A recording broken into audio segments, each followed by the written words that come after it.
Shalom, selamat malam Bapak Ibu Saudara yang dikasihi oleh Tuhan.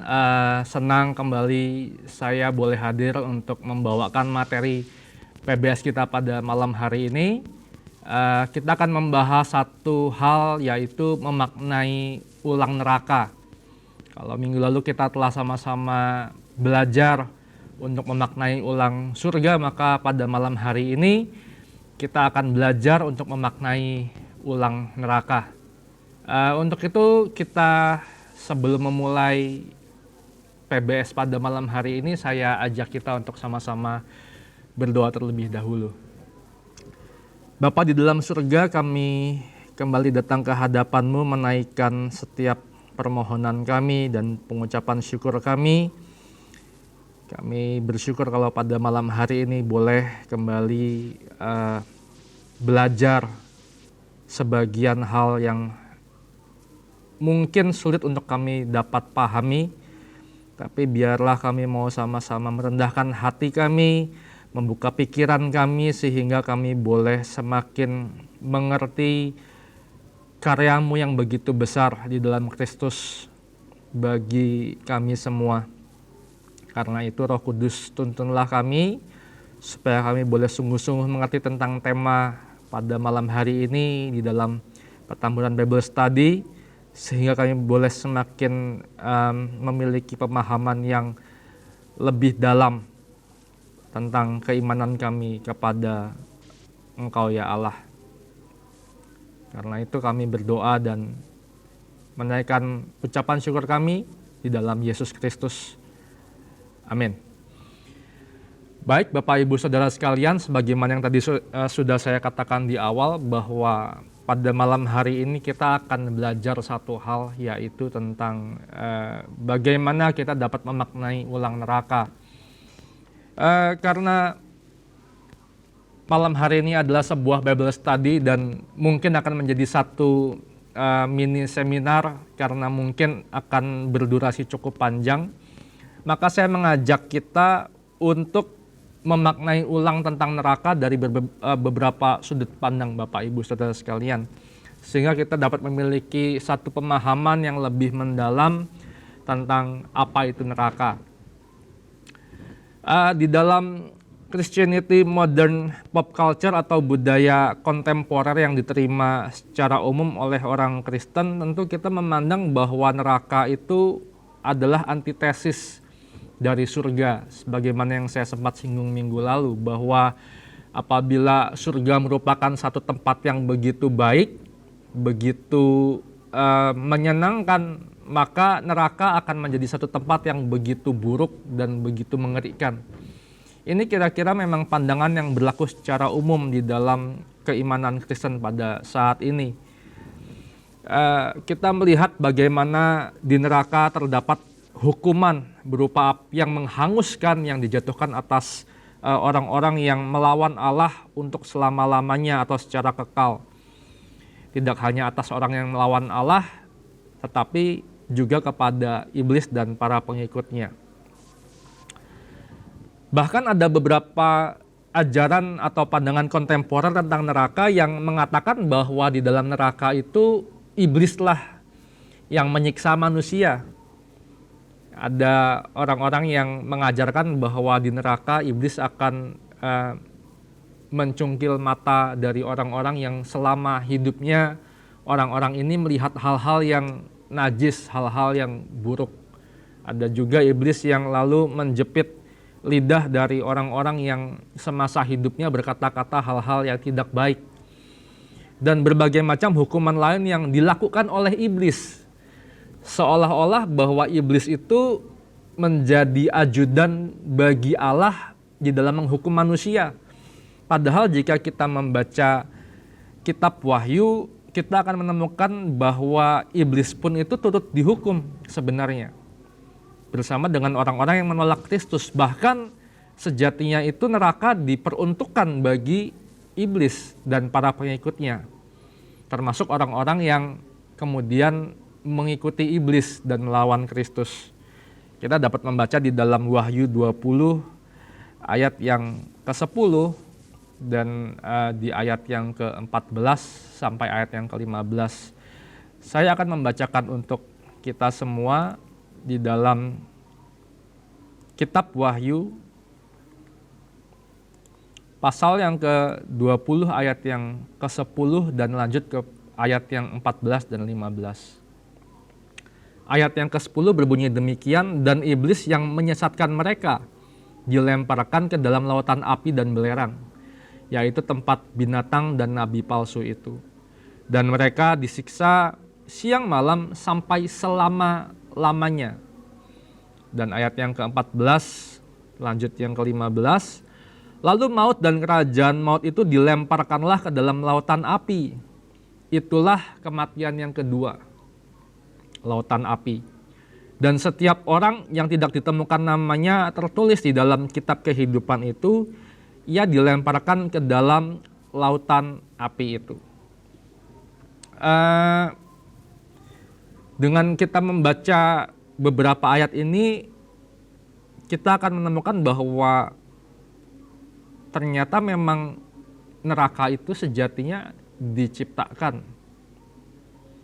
oleh Allah untuk menghukum iblis, bukan justru Allah memakai iblis untuk menghukum manusia yang masuk ke dalam neraka. Dan ini kira-kira pandangan yang kontemporer dari iman Kristen modern pada saat ini. Karena itu untuk kita bisa memahami lebih dalam tentang neraka, Bapak Ibu Saudara sekalian, saya kembali mengajak kita untuk melihat beberapa sudut pandang yang akan saya gunakan bagi kita untuk memaknai ulang neraka itu apa, yaitu dari aspek terminologi dan histori. Yang pertama dari segi terminologi. Istilah neraka di dalam Alkitab digunakan untuk menerjemahkan kata Gehenna di dalam bahasa Yunani. Terjemahan baru yang kita miliki, terjemahan dari Lembaga Alkitab Indonesia, menggunakan kata neraka untuk menerjemahkan kata Gehenna di dalam bahasa Yunani, yang merupakan transliterasi dari kata Ibrani Gehinom. Gehenna atau Gehinom sendiri sebenarnya adalah sebuah lembah di sebelah selatan kota Yerusalem yang pada mulanya dimiliki oleh seseorang bernama Ben Hinnom. Setelah itu Gehenna atau Gehinom atau lembah Ben Hinnom ini sempat dikenal sebagai tempat pembuangan sampah, bangkai binatang, dan juga jasad dari para penjahat yang dihukum mati pada saat itu. Ternyata bukan hanya sebagai tempat pembuangan sampah, lembah Ben Hinnom ini atau Gehenna ini pun pernah digunakan oleh beberapa raja Yehuda atau Israel Selatan untuk mempersembahkan anak-anaknya kepada ilah-ilah lain.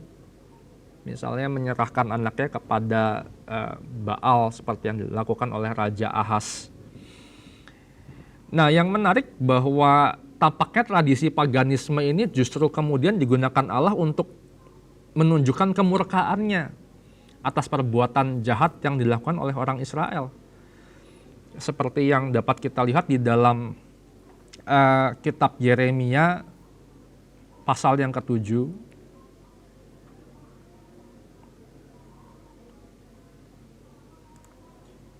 Yeremia 7 ayat yang ke-30 dan 31, dan kita akan lihat nanti di dalam pasal 19 ayat yang pertama sampai 7.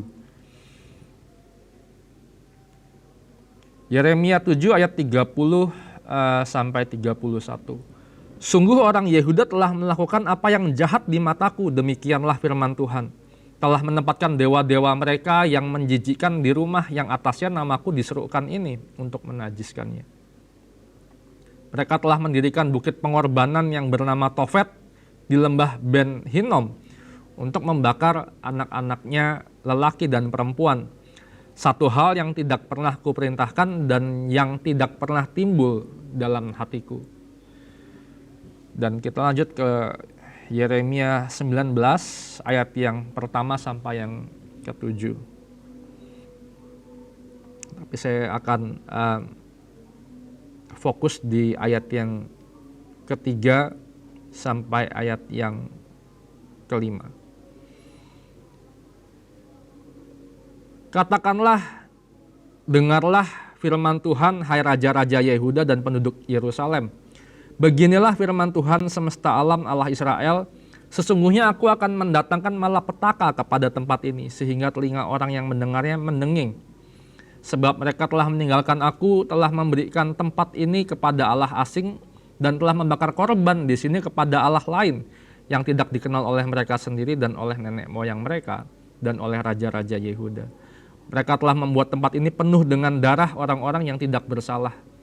Mereka telah mendirikan bukit-bukit pengorbanan bagi Baal untuk membakar anak-anak mereka sebagai korban bakaran kepada Baal. Suatu hal yang tidak pernah kuperintahkan atau kukatakan dan yang tidak pernah timbul dalam hatiku. Ayat yang ke-6.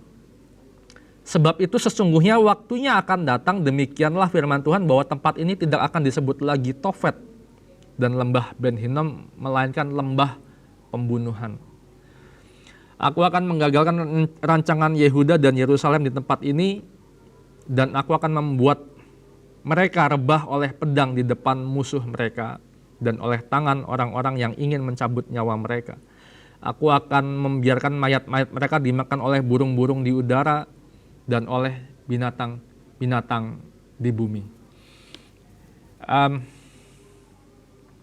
Kalau kita melihat di dalam ayat-ayat yang kita tadi telah baca di dalam kitab Yeremia, kita melihat bahwa ternyata Gehenna di sini tidak diartikan sebagai neraka di mana terdapat siksaan api kekal sebagaimana yang seringkali kita dengarkan pada saat ini. Pesan Allah yang disampaikan oleh Nabi Yeremia ini kemudian digunakan oleh rabi-rabi Yahudi dan para penulis kitab Apokrifa untuk menyatakan kemurkaan Allah kepada orang-orang Israel yang berlaku jahat. Selain itu, istilah Gehenna juga digunakan secara metafora oleh Tuhan Yesus sendiri di dalam ajaran-ajarannya. Tuhan Yesus menggunakan istilah ini bukan untuk menunjukkan sebuah tempat penyiksaan dengan api yang kekal, tetapi justru bersifat anihilasi atau pembinasaan. Misalnya yang tentu kita sama-sama sangat familiar dengan Yohanes 3 ayat 16, di situ kita tidak melihat bahwa ada nuansa hukuman kekal dari atau bagi orang-orang yang tidak percaya kepadanya, tetapi kebinasaan, suatu anihilasi. Ungkapan Tuhan Yesus tentang Gehenna sesungguhnya merupakan kritik, utamanya bukan kepada orang-orang yang tidak percaya kepada Dia secara keimanan, tetapi justru kepada para pemuka agama Yahudi dan orang-orang Yahudi yang berlaku tidak adil, di mana kekacauan yang dilakukan oleh kedua kelompok orang ini menjadi sama seperti yang terjadi di lembah Ben Hinnom atau Gehenna. Artinya perbuatan dari orang-orang Yahudi yang berlaku tidak adil ini sama jahatnya dengan orang-orang yang mempersembahkan anak-anaknya di lembah Ben Hinnom atau Gehinnom. Jadi dari sini kita mulai belajar bahwa ternyata ketika Yesus bicara tentang neraka atau Gehenna, dia tidak bicara tentang satu tempat siksaan yang kekal di dalam satu perapian yang apinya tidak pernah padam. Kata Gehenna muncul sebanyak 12 kali di dalam Perjanjian Baru. 7 kali di dalam Injil Matius, 3 kali di dalam Injil Markus, dan 1 kali di dalam Injil Lukas, dan 1 kali di dalam surat Yakobus. Artinya mayoritas perkataan tentang Gehenna atau neraka itu muncul dari Tuhan Yesus sendiri. Meskipun kita tadi sama-sama ingat bahwa Gehenna di sini bukan berarti tempat siksaan kekal di mana apinya tidak pernah padam, tetapi sebuah kenyataan yang menunjukkan kekacauan seperti yang ada di lembah Ben Hinnom. Yang menarik adalah Rasul Petrus menggunakan istilah yang lain untuk neraka, yaitu Tartaros atau Tartaro dalam bahasa Yunani, yaitu sebuah tempat penghukuman di dalam mitologi Yunani. Rasul Petrus ternyata malah mengadopsi mitologi Yunani untuk menyatakan apa itu neraka, yaitu sebuah tempat yang berada di bawah bumi di mana para Titan atau raksasa berada, sehingga di sana terhadap satu penghukuman yang dilakukan oleh dewa-dewa terhadap orang-orang yang berada di sana. Nah, yang lebih menarik ternyata Rasul Paulus tidak menuliskan sama sekali tentang neraka di dalam surat-surat yang sangat banyak itu. Sebagaimana kita tahu bahwa mayoritas perjanjian baru ditulis oleh Rasul Paulus, tetapi ternyata dari tulisan yang sangat banyak, Rasul Paulus tidak menyinggung sama sekali tentang neraka di dalam surat-suratnya. Akan menjadi pertanyaan bagi kita, apakah Rasul Paulus memandang penting tentang neraka itu sendiri? Sebaliknya dia cukup beberapa kali dia menyinggung mengenai surga, tetapi sama sekali tidak menyinggung tentang neraka di dalam surat-suratnya, baik yang untuk jemaat atau surat-surat yang ditujukan kepada perorangan. Nah, dengan memahami neraka atau Gehenna secara terminologi, dari sisi terminologinya, kita dapat memahami bahwa sesungguhnya neraka yang dituliskan di dalam Alkitab dengan gaya bahasa metafora, khususnya di dalam perjanjian baru, tidak berbicara tentang realita tempat penghukuman dengan api yang menyala-nyala seperti yang justru dihadapi oleh Sadrak, Mesak, dan Abednego ketika mereka berada di Babel.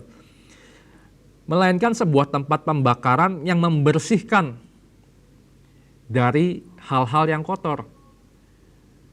Artinya ketika seseorang berada di dalam neraka, ada dua kemungkinan di dalamnya, yaitu yang pertama bahwa orang ini dimusnahkan untuk pembersihan, atau yang kedua orang ini berada di dalamnya untuk dibersihkan.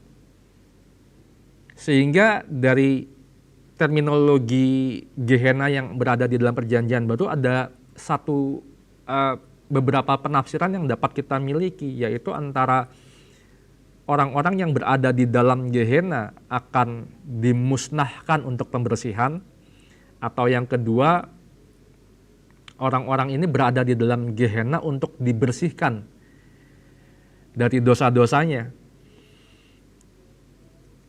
Orang-orang Yahudi pun memahami dengan jelas bahwa api yang ada di lembah Ben Hinnom atau Gehenna tidak akan menyala selama-lamanya. Ya, hanya menyala hingga hal-hal yang kotor yang ada di dalamnya, atau sampah-sampah atau bangkai binatang, bahkan jasad manusia, bersih dari tempat itu. Sehingga ia menyala hanya untuk membersihkan.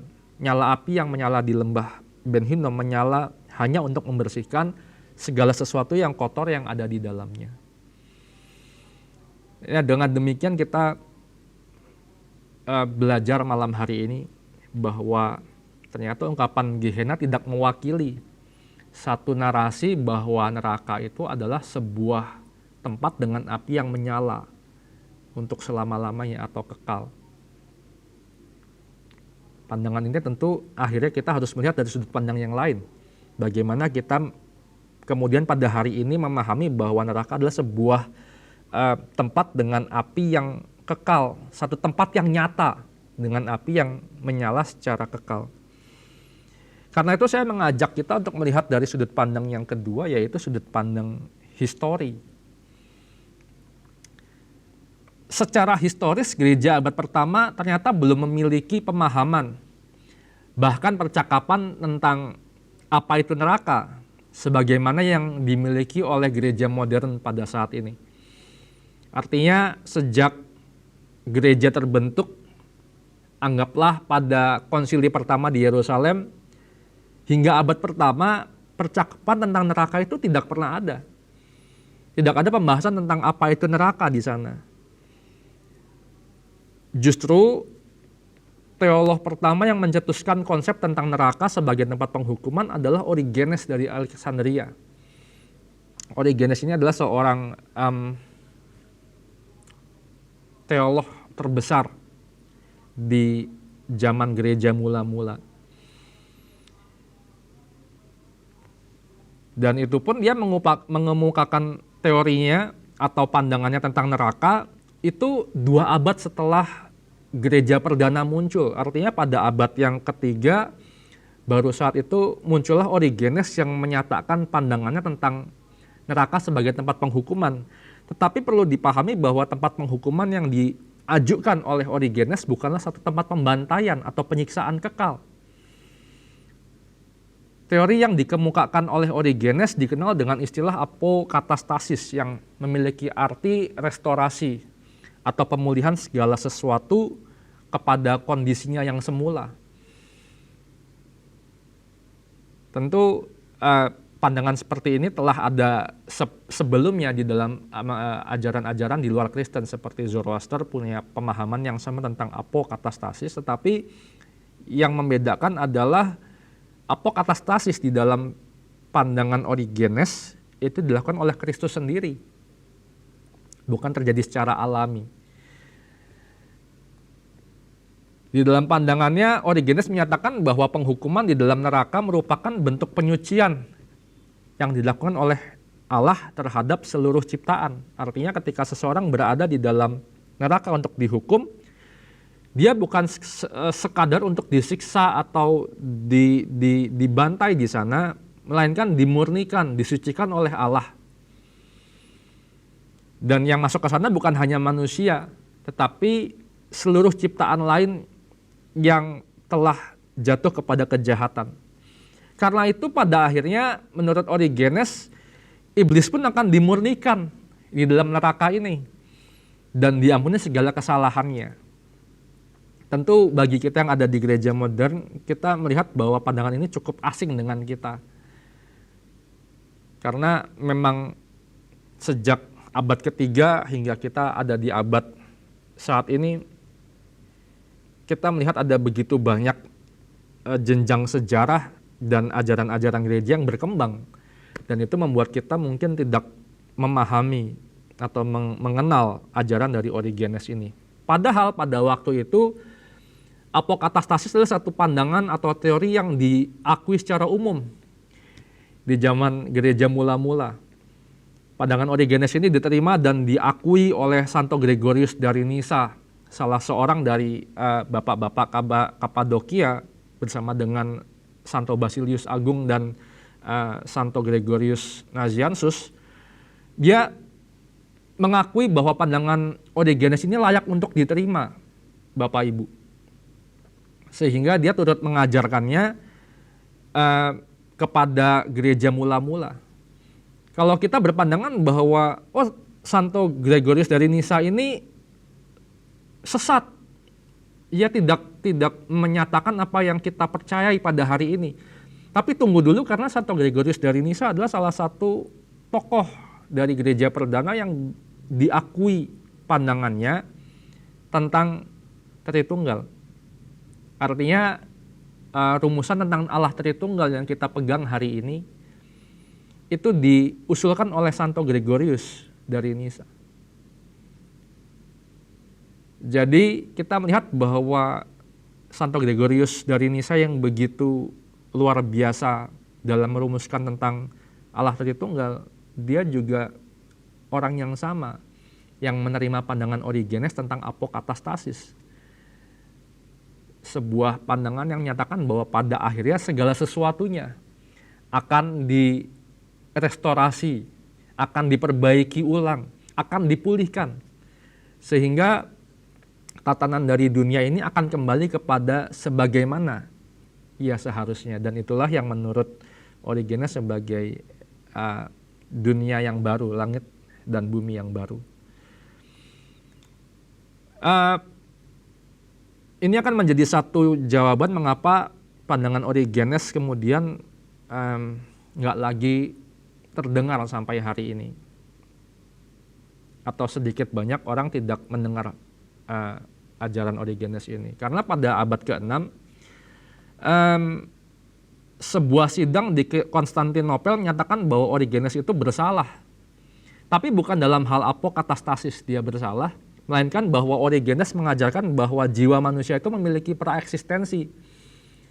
Jadi sebelum seorang terbentuk di dalam rahim ibunya, orang ini telah memiliki jiwa di dalam kekekalan bersama-sama dengan Allah. Dan hal inilah yang membuat Origenes dipandang bersalah. Bukan ajarannya tentang apokatastasis. Artinya ajaran tentang apokatastasis tetap didiskusikan pada saat itu, tetapi akan menjadi tidak lagi populer karena sang orang yang mengusulkannya atau Origenes yang mengusulkan teori ini kemudian dipandang bersalah oleh sidang di Konstantinopel pada abad yang ke-6. Karena itu maka ajaran dari Origenes tentang apokatastasis ini pun mulai ditinggalkan. Karena seiring dengan itu pun ajaran dari Santo Agustinus dari Hippo dan Paus Gregorius Agung mulai berkembang di kalangan gereja perdana, di mana mereka memaknai bahwa Gehenna atau neraka adalah sebuah tempat yang sungguh-sungguh ada, di mana setiap orang berdosa akan dihukum di dalam lautan api bukan untuk sementara waktu, tapi untuk selama-lamanya. Dari sini kita tahu bahwa ternyata orang pertama yang mengusulkan bahwa neraka adalah sebuah tempat nyata dengan lautan api yang menyiksa semua yang ada di dalamnya adalah Santo Agustinus dari Hippo dan Paus Gregorius Agung.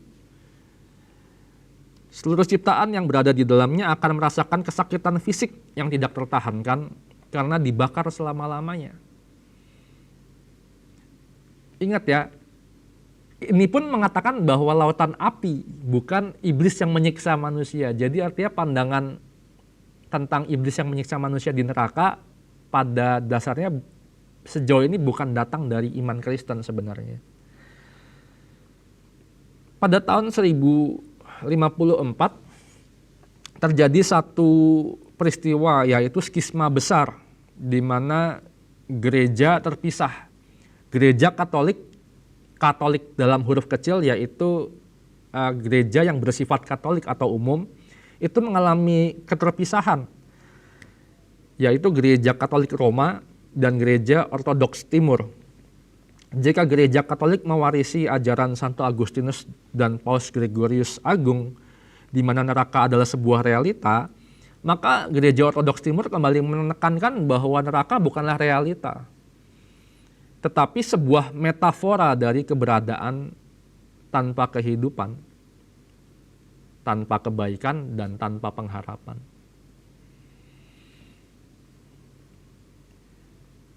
Gereja Barat atau Katolik Roma kemudian memberikan beberapa pengembangan terhadap pandangan dari Santo Agustinus tentang neraka, di mana tersedia purgatori bagi orang-orang yang meninggal di dalam Tuhan tetapi dalam keadaan yang tidak bersih. Misalnya ada orang-orang yang tetap hidup di dalam dosa tetapi dia adalah seorang Katolik. Ketika dia mati, dia akan masuk ke dalam api penyucian atau purgatori. Sedangkan neraka adalah untuk orang-orang yang mati atau meninggal di luar dari iman Katolik. Bahkan Santo Agustinus pun mengatakan bahwa bayi-bayi yang mati tanpa dibaptis atau sebelum dibaptis akan masuk ke dalam neraka. Nah, ternyata tidak hanya mengajarkan tentang purgatori, gereja Katolik Roma pun menerapkan atau mempunyai satu ajaran, yaitu tentang pengampunan dosa yang kemudian diwujudkan di dalam sebuah surat indulgensia, dan kemudian surat ini diperjualbelikan kepada umat pada saat itu, di mana penyucian dan penghukuman dosa yang dialami oleh seseorang di dalam purgatori dapat dikurangi, bahkan dihapuskan jika orang-orang yang masih hidup membeli surat pengampunan dosa ini. Artinya indulgensia diperuntukkan untuk orang-orang yang telah meninggal pada saat itu. Bukan hanya itu, bahkan Gereja Katolik menyediakan sebuah seperti tong atau tabung di mana uang koin yang dimasukkan ke dalamnya itu menjadi sebuah doa bagi jiwa-jiwa yang berada di api penyucian. Jika uang koin dimasukkan ke dalam tong atau tabung itu dan ada bunyi gemerincing di dalamnya, maka secara seketika jiwa yang ada di purgatori ini berpindah ke surga. Nah, pandangan ini terdapat di dalam kitab hukum kanonik Gereja Katolik Roma, di mana di dalam kanon 992 menyatakan bahwa melalui kewenangannya gereja sebagai pelayan keselamatan memberikan indulgensia yang adalah harta kekayaan pemulihan Kristus dan para kudus. Sementara di dalam kanon 994 menuliskan bahwa setiap orang dapat memperoleh indulgensi bagi dirinya sendiri atau dapat juga mempersembahkannya bagi orang-orang tertentu yang telah meninggal dunia agar mereka dapat segera masuk dalam kebahagiaan abadi surga. Tetapi indulgensi tidak dapat dipersembahkan bagi orang lain yang masih hidup di dunia ini. Memang dalam sejarah Gereja Katolik pun melihat bahwa situasi ini merupakan salah satu penurunan yang terjadi di dalam Gereja Katolik Roma.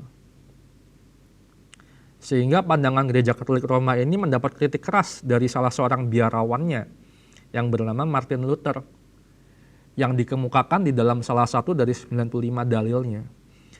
Protes keras dari Luther inilah yang melahirkan sebuah gerakan Protestanisme. Pada awalnya Protestanisme bukanlah sebuah pemisahan dari Gereja Katolik Roma, Bapak Ibu Saudara, tetapi sebuah bagian yang ada di dalamnya.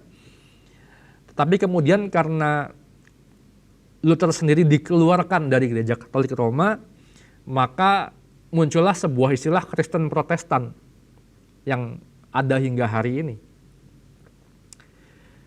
Nah, di dalam pandangan Luther, dia melihat bahwa indulgensi itu tidak dapat menyelamatkan jiwa seseorang dari dalam, baik dari dalam purgatori atau bahkan dari dalam neraka. Luther berpandangan bahwa hanya Kristus saja yang menyelamatkan atau yang menebus dosa manusia, yang kita kenal dengan satu istilah, yaitu solus Christus atau Kristus saja dalam bahasa Indonesia. Sebagai seseorang yang sangat dipengaruhi oleh Santo Agustinus, Luther mengemukakan tidak ada jalan keluar bagi seseorang yang telah berada di dalam neraka. Dan kemudian ajarannya ini diterima oleh gereja-gereja yang terbentuk dari gerakan Protestanisme tersebut, termasuk oleh gereja Pentakosta di mana gereja Bethel Indonesia ada di dalamnya. Karena itu kita dari sini tahu bahwa kita mengadopsi satu pandangan yang ada di atas kita, yang dikemukakan oleh bukan orang-orang yang tidak terpandang, tapi dari seorang yang dianggap sebagai bapak gereja barat, yaitu Santo Agustinus dari Hippo.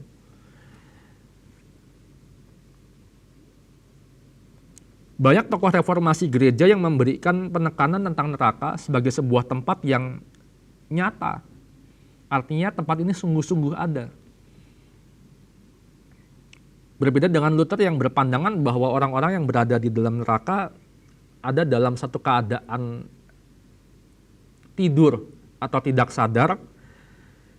Yohanes Calvin justru berpandangan bahwa setiap jiwa yang ada di dalam neraka itu dalam keadaan dengan kesadaran penuh, Bapak Ibu. Artinya dia sungguh-sungguh merasakan kesakitan, dia sungguh merasakan penderitaan, dia sungguh merasakan penyiksaan di dalam neraka.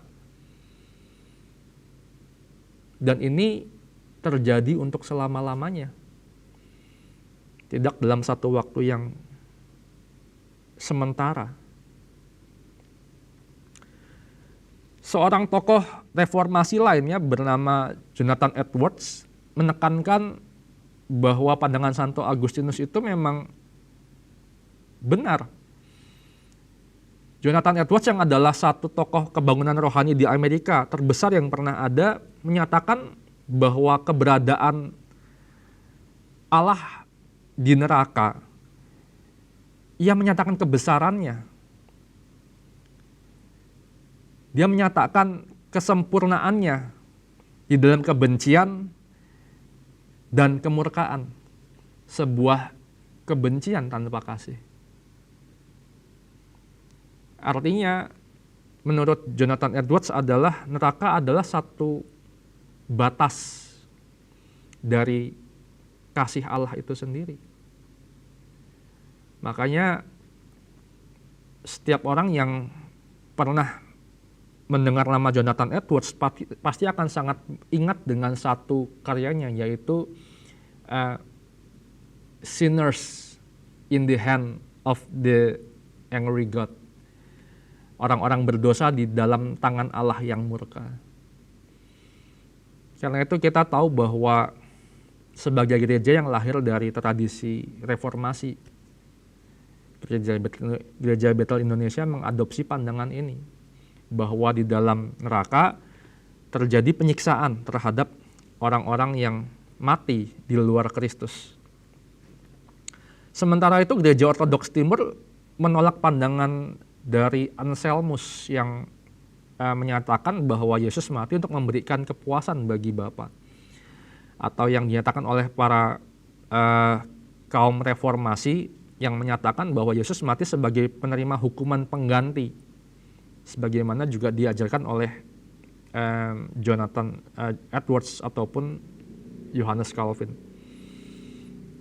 Nah, berbeda dengan Jonathan Edwards yang menyatakan bahwa neraka adalah batas kasih Allah, Callistus Ware, seorang uskup dari Inggris dan teolog Ortodoks Timur, menyatakan bahwa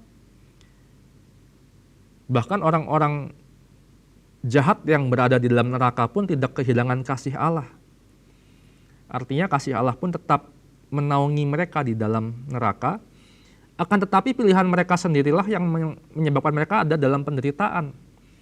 Sementara orang-orang kudus memilih untuk mengalami sukacita di luarnya. Karena itu kita menyadari di sini dan kita mulai melihat bahwa ada satu perbedaan pandangan antara gereja Barat atau gereja Katolik Roma dengan gereja Ortodoks Timur, yang menyatakan bahwa satunya menyatakan neraka sebagai sebuah realita yang sungguh-sungguh ada, akan tetapi di gereja Ortodoks Timur menunjukkan bahwa neraka sebagai sebuah metafora, sebagai sebuah kiasan akan keadaan yang memerlukan pertolongan Allah. Ajaran dari gereja Ortodoks Timur ini pun dipegang oleh beberapa teolog reform seperti Karl Barth dan Jürgen Moltmann, dua orang yang dapat saya katakan sebagai teolog besar di masa modern. Albert berpandangan bahwa neraka itu merupakan suatu keberadaan yang bertentangan dengan tujuan pencipta kita dan bertentangan dengan keberadaan kita sendiri. Bukan pemusnahan dari keberadaan kita, tapi pertentangan dari ketetapan keberadaan kita yang seharusnya. Barth gak pernah memahami neraka sebagai sebuah tempat atau satu realita di mana manusia disiksa di dalamnya, di dalam api yang menyala-nyala untuk selama-lamanya. Sementara pandangan Moltmann tentang neraka menyatakan bahwa neraka adalah sebuah keputusasaan. Bukan kebetulan bahwa di atas pintu masuk neraka yang digambarkan oleh Dante terdapat tulisan "tinggalkan semua harapan, kamu yang masuk ke sini." Seolah-olah Moltmann hendak membenturkan pandangan Dante yang diadopsi oleh gereja Barat atau Katolik Roma dengan pandangan Ortodoks Timur yang menyatakan bahwa neraka adalah sebuah kiasan. Di sini Moltmann seolah-olah ingin menunjukkan bahwa jika neraka itu hanya sekedar sebagai sebuah realita, mengapa ada tulisan seperti itu di pintu gerbang yang digambarkan oleh Dante Alighieri. Ya memang pandangan kontemporer yang dikembangkan oleh gereja barat tentang afterlife atau kehidupan pasca kematian sangat dipengaruhi oleh karya-karya dari Dante Alighieri, yaitu Paradiso, Inferno, dan Purgatorio. Ketiga karya Dante yang ada di dalam mahakaryanya, yaitu Divine Comedy. Nah, mahakarya ini menyediakan begitu banyak inspirasi bagi eskatologi gereja di barat. Artinya Dante itu memberikan satu asupan tentang ajaran eskatologi bagi gereja Katolik Roma pada saat itu. Padahal Dante sendiri bukanlah seorang teolog atau rohaniwan, melainkan seorang sastrawan. Dia adalah seorang penyair dan juga negarawan dari Italia. Dia memang mengembangkan imajinasi tentang kehidupan pasca kematian dengan inspirasi filsafat dan Summa Theologica dari Santo Thomas Aquinas yang berkembang pada saat itu dengan sangat amat pesat. Karena memang harus diakui bahwa Santo Thomas Aquinas adalah seorang teolog dari gereja Katolik Roma yang sangat besar dan diakui hingga saat ini di dalam karyanya Summa Theologica itu. Dan kita dapat mengetahui bahwa ternyata pandangan neraka yang modern ini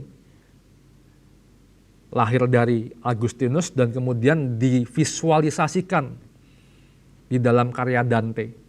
Sehingga kalau kita melihat di dalam banyak film-film yang ada di dunia modern pada saat ini, kita tahu bahwa kisah tentang neraka lahir dari sebuah karya sastra yang divisualkan oleh Dante Alighieri tentang teologi yang dikembangkan oleh Santo Agustinus dari Hippo. Lalu bagaimana respon kita terhadap beberapa pandangan ini? Saya akan tutup dengan kesimpulan untuk menjawab pertanyaan yang terakhir tadi. Apa respon kita yang tepat mengenai neraka jika kita berani atau mencoba untuk mendefinisikannya ulang? Yang pertama, neraka adalah sebuah lokasi, itu merupakan sebuah pengajaran yang spekulatif. Jika saya mengatakan spekulatif di sini, jangan kita mengidentikannya dengan sesuatu yang sifatnya negatif, Bapak Ibu Saudara sekalian. Saya katakan bersifat spekulatif karena sejatinya setiap orang yang mengajarkan tentang neraka belum pernah berada di sana.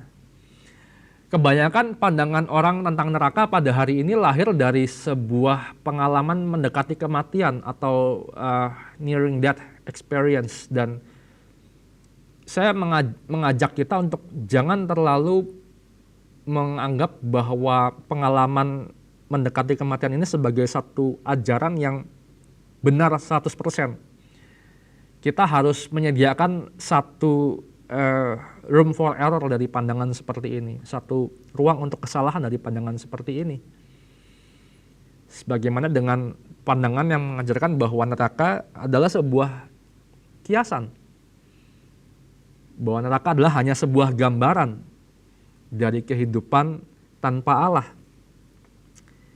Artinya jika saya mengatakan bahwa ajaran tentang neraka sebagai sebuah lokasi itu adalah atau bersifat spekulatif, saya mengajak kita untuk tidak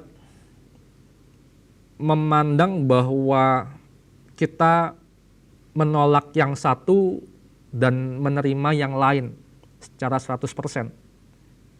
Kita harus menyisakan ruang untuk percaya kepada yang satu dan percaya kepada yang lain. Karena ajaran tentang neraka sejatinya bersifat spekulatif. Jika Yesus dikatakan pernah turun ke dunia orang mati, itu pun bukan turun ke neraka. Bapak Ibu Saudara sekalian, tentu saya pernah menyampaikan tentang Sheol atau Hades, yaitu dunia orang mati. Jelas gambaran Sheol atau Hades sangat berbeda dengan Gehenna yang ada lautan api di dalamnya.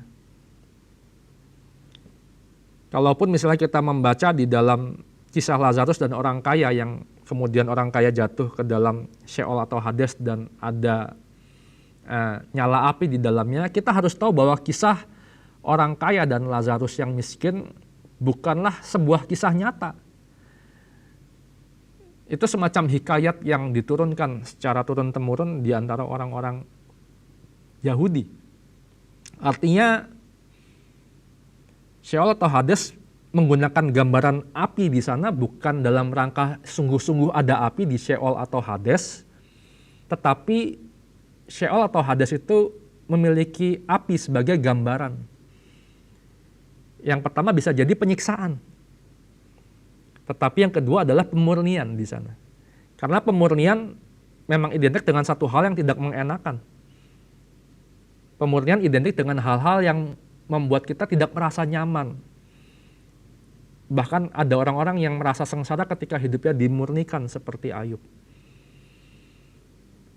Karena itu Yesus pun tidak pernah berbicara secara lugas tentang neraka atau Gehenna sebagai tempat penyiksaan selama-lamanya. Yesus nggak pernah bicara tentang Gehenna sebagai lautan api yang menyala dalam waktu yang kekal. Karena itu sekali lagi, karena sifatnya yang spekulatif, maka sulit bagi kita untuk bisa menolak sekaligus menerima neraka sebagai realita. Kita harus tetap memiliki satu ruang, di satu sisi untuk percaya dan di satu sisi untuk menolak. Yang kedua, pemahaman tentang surga maupun neraka seharusnya membuat kita tidak merasa takut atau justru menakut-nakuti orang yang berbeda keyakinan dengan kita. Menurut saya bahwa menjelaskan neraka sebagai satu tempat yang menakutkan atau mengerikan bukanlah satu jalan yang baik dalam memberitakan kabar baik. Penginjilan atau evangelism bukanlah sebuah tindakan yang menakut-nakuti orang-orang yang belum mengenal Kristus. Sederhananya penginjilan atau evangelism adalah tindakan yang memberitahukan siapa itu Yesus kepada orang-orang yang belum mengenalnya. Baik secara verbal, baik dalam kehidupan sehari-hari, praktikal kita setiap hari. Karena itu, janganlah kita memahami neraka sebagai satu ketakutan tersendiri bagi kita dan menyebarkan ketakutan kepada orang-orang di sekitar kita. Yang ketiga, begitu banyaknya pandangan tentang neraka yang berbeda-beda ini ternyata tidak membuat perbedaan ini menjadi alasan bagi kelompok tertentu menyatakan ajaran yang berbeda itu sebagai ajaran yang sesat. Seperti yang saya katakan tadi di awal bahwa sidang Konstantinopel tidak menyatakan bahwa apokatastasis yang diungkapkan oleh Origenes sebagai satu ajaran yang sesat, melainkan sebagai satu ajaran yang tetap bisa didiskusikan, yang tetap bisa diperbincangkan dalam keimanan Kristen, baik pada saat itu maupun hingga pada saat ini. Yang keempat, dan yang terakhir, pemahaman tentang neraka maupun surga, meskipun itu pasti terbatas karena setiap orang yang berbicara pasti belum pernah ke sana termasuk saya, seharusnya membuat kita memiliki pengharapan yang lebih besar lagi kepada Allah. Idealnya setiap pandangan tentang afterlife atau kehidupan pasca kematian adalah pandangan tentang pengharapan manusia. Artinya waktu kita bicara tentang surga, bahkan neraka, kita harusnya membicarakannya dalam satu kerangka berpikir pengharapan, bukannya pembantaian atau penyiksaan. Kenapa pengharapan? Karena berkaitan dengan yang tadi yang kedua, bahwa waktu kita membicarakan tentang neraka ataupun surga, kita membicarakan tentang pribadi yang lebih besar daripada keduanya, yaitu Allah sendiri di dalam Kristus Yesus dengan kuasa Roh Kudus yang saya percaya bahwa Dia terlalu mampu untuk merengkuh Bapak, Ibu, Saudara, dan saya ke dalam kasih-Nya di dalam kehidupan setelah kematian. Dan pengharapan inilah yang terus-menerus dikemukakan oleh Rasul Paulus. Ini yang menarik buat kita bahas dari yang tadi saya sempat singgung, bahwa ternyata Paulus tidak membahas sama sekali tentang neraka. Dalam surat-suratnya dia tidak menyinggung sama sekali soal Gehenna ataupun istilah lain untuk neraka. Sebaliknya dia malah berbicara tentang pengharapan yang lebih besar kepada Kristus yang telah mati dan bangkit. Karena itu saya ajak kita untuk membaca di dalam 1 Korintus pasal yang ke-15 ayat yang ke-28 sebagai ayat penutup kita dalam PBS pada hari ini. 1 Korintus pasal yang ke-15 ayat yang ke-28. Demikian firman Tuhan. Tetapi kalau segala sesuatu telah ditaklukkan di bawah Kristus, maka ia sendiri sebagai anak akan menaklukkan dirinya di bawah Dia, di bawah Bapa, yang telah menaklukkan segala sesuatu di bawahnya, di bawah Kristus, supaya Allah menjadi semua di dalam semua. Ajaran ini bukan mengajarkan tentang satu pandangan panteisme yang mengatakan bahwa semua adalah Allah. Bukan seperti itu, tapi justru malah ada satu pandangan lain yang menarik yang perlu kita mulai pikirkan, yaitu panentheisme, bahwa semua berada di dalam Allah. Dan demikian ketika semua berada di dalam Allah, maka Allah yang adalah Sang Pencipta itu dan Kristus Sang Wadah itu, maka semua yang ada di dalamnya. Dengan demikian Allah akan dapat berada di dalam semua. Amin untuk apa yang dapat saya sampaikan pada malam hari ini dalam PBS tentang memaknai ulang neraka. Saya percaya bahwa setiap kali pembahasan tentang neraka akan menimbulkan kebingungan, sebagaimana saya sendiri pun yang menyiapkan materi ini pun merasa, lalu bagaimana kita harus merespon dari begitu banyak pandangan-pandangan tentang neraka. Tapi satu usulan saya bahwa peganglah sesuatu ajaran yang membuat kita dapat semakin mengasihi Allah, yang membuat kita dapat semakin kagum akan Dia, bukan justru merasakan hal-hal yang sebaliknya, kengerian, ketakutan, sehingga kita malah semakin jauh dari Allah. Walaupun kita dekat dengan Dia, itu bukan karena rasa cinta kepadanya, tapi hanya karena rasa takut akan penghukumannya. Baik, kalau Bapak Ibu punya pertanyaan tentang tema pada malam hari ini, memaknai ulang neraka, Bapak Ibu dapat mengirimkan pertanyaan ke nomor WhatsApp yang ada di bawah ini. Kami berharap kami dapat menjawab pertanyaan Bapak Ibu baik secara langsung ataupun mungkin secara visual di dalam tayangan PBS berikutnya. Sebelum kita akhiri PBS pada malam hari ini, saya ajak kita untuk sama-sama kembali berdoa. Bapa di dalam surga yang kami sembah di dalam Kristus Yesus Tuhan kami, kalau pada malam hari ini kami telah sama-sama belajar tentang apa itu neraka, dan kami belajar untuk memaknainya ulang, memaknainya kembali. Kami boleh mengerti begitu banyak hal yang mungkin asing untuk kami dengar pada saat ini, tapi kami belajar bahwa ada satu pengharapan di dalam kehidupan setelah kematian kami secara daging. Kami tahu bahwa Engkau adalah Allah yang penuh dengan kasih, dan bukan hanya penuh dengan kasih, Engkau juga Allah yang berdaulat penuh atas kehidupan setiap kami, bahkan setiap ciptaan-Mu. Karena itu kami berdoa, apapun yang akan kami hadapi dalam kehidupan ini, kami akan hadapi bersama dengan Engkau.